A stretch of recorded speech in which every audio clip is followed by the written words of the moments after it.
In the Jim Crow South, a black man holding a razor to a white millionaire's throat usually ended up in a lynching.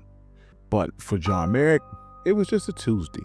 You see, Merrick wasn't just a barber. He was a bit of a spy in plain sight.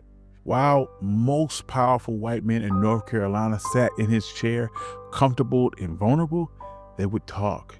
They talked about how they ran the world, about stocks, bonds, and leverage. And Merrick, he didn't just listen. He took their blueprint and he used their tools to dismantle their system. And he built a financial fortress that the Ku Klux Klan could not burn down. So join us today for the story about the barber who bought his own freedom. Welcome. This is One Mic Black History. I'm your host, Country Poor. If you like stories like this, you can find more stories like this at onemichistory.com. But without further ado, let's get started. So to understand how this works, you have to understand the trap. In 1898, the American financial system had a specific designation for black people. We were labeled uninsurable. White insurance companies claimed that black mortality rates were too high and our health was too poor. They literally wrote us out of the financial equation. This meant that if a black father died, his family didn't just lose a parent, they were sentenced to immediate, crushing poverty. There was no safety net. There was no inheritance. There was just a pauper's grave. Merrick realized that the white power structure wasn't just built on violence. It was built on the ability to fail and recover. It was built on insurance. So he convened a brain trust. He pulled in Dr. Aaron Moore, Durham's first black physician, and 5 other investors. Their plan was audacious. They would form their own insurance company. They would insure the uninsurable. They called it North Carolina's Mutual and Provident Association. The name sounds pretty boring and corporate, but just look at the time period, 1898. That very same year, white supremacists burned down a black newspaper and overthrew the government in Wilmington, North Carolina. So starting a black financial institution that same year wasn't just a business move, it was damn near suicide. Honestly, it almost killed them. When the other founders looked at the poverty of the customers, the high death rates, 5 of them got scared immediately. They looked at the ledger and saw a disaster waiting to happen, and they simply quit. That left 2 men, Merrick and the doctor. Then the nightmare scenario happened. Before they even sold enough policies to buy a desk, the first policyholder died. They claimed was for $40, but it may as well have been $1 million. They had collected maybe a few dollars in premiums, but if they didn't pay, word was spread through Durham that the mutual was a scam. The dream would die in the cradle. This was their crossing the Rubicon moment.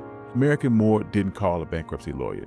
They went into their personal savings. Money Merrick made from shaving white men, money Moore made from treating black patients, and they paid the widow out of their own pockets. They understood something that the 5 other founders didn't. Trust is the only currency that mattered. But you can't build an empire on personal savings. You need scale. You need a machine. Enter the third protagonist, Charles Clinton Spaulding. If Merrick was the vision and Moore was the brains, Spaulding was the muscle. He was the general manager, but that was just a fancy title. He also was the janitor and the clerk and the salesman. Spaulding realized that black people aren't going to walk into that office. They were intimidated by banks. They were used to being cheated. So he went to them. He developed industrial insurance. The premiums were tiny, a nickel, a dime, but they were collected weekly.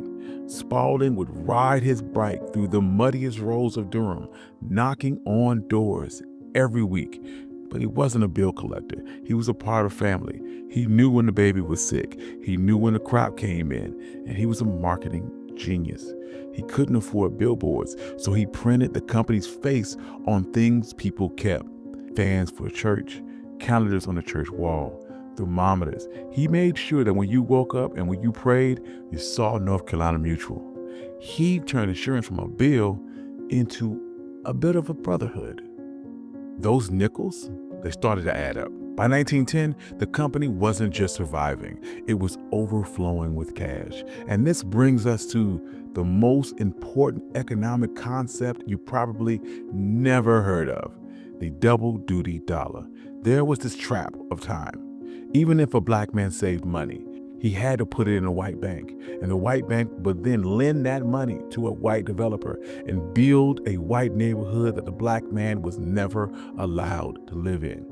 Our own money was being weaponized against us. Merrick and Spalding stated that we needed to stop the leak, so they invented a closed-loop economy. Insurance premiums came into North Carolina Mutual, but instead of sitting in a vault, the money moved next door to an established mechanics and farmers bank. Suddenly, if you needed a mortgage to buy a home, you didn't have to beg a white loan officer. You went directly to mechanics and farmers. If you needed a business loan, mechanics and farmers. The profits built Lincoln Hospital so black people didn't have to die in the basement of white hospitals. They bought real estate so aggressively on Paris Street that the street was nicknamed Black Wall Street. But unlike in Tulsa's Greenwood district, which was a district of small businesses, Durham's was a district of corporate titans. By the 1920s, they had built a 6-story headquarters. It was the second tallest building in the city at the time. And that was deliberate. They calculated exactly how high they could build without humiliating the white power structure enough to burn it down. And this is where the story shifts a bit from economics to survival. In the 1950s and 1960s, the civil rights movement needed more than marchers. They needed money. If you protest, you got fired. When you boycott, you would lose your credit.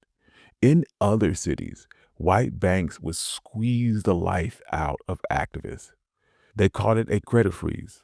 They would call in mortgages. They would cancel insurance policies. They used poverty as a weapon to silence the movement. But in Durham, that weapon jammed because North Carolina Mutual held the mortgages. They couldn't be called in. Because they held the insurance, it couldn't get canceled. The Mutual became a shield against white supremacy. Spalding became so powerful, he was part of the black cabinet advising presidents. He proved that you didn't have to be a radical on the streets to fight Jim Crow. You could fight it from the boardroom. You could fight it with a ledger. Unfortunately, history is cruel though, and success has a price. The irony of North Carolina Mutual is that the very thing that they fought for, integration, eventually ended up killing them.